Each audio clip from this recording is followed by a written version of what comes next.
हिंगोली येथील पोस्ट ऑफिसमधील पोस्टमास्टर कल्पना मोरे यांचा सत्कार करताना सामाजिक कार्यकर्ते रामेश्वर मांडगे, पार्वतीबाई मांडगे यांनी आज पोस्ट ऑफिसमधील अधिकारी कर्मचारी यांचा सत्कार करण्यात आला।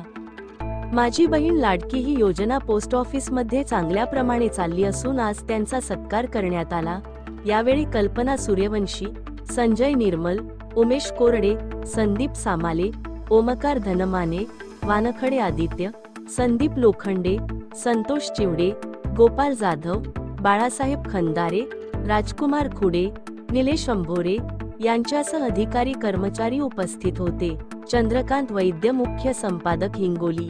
नमस्कार, मी Kalpana Nitin More, post master, Hingoli post office. जुलै महिन्यापासून आपल्याकडे मुख्यमंत्री माझी लाडकी बहीण योजना सुरू झालेली आहे। तेव्हापासून आजपर्यंत आम्ही प्रत्येक लाडक्या बहिणीला या योजनेचा लाभ दिलेला आहे। आतापर्यंत भरपूर अकाउंट ओपन केलेले आहेत आणि अजून अकाउंट ओपनिंग चालू आहे। तरी सर्वांनी या योजनेचा लाभ घ्यावा ही विनंती।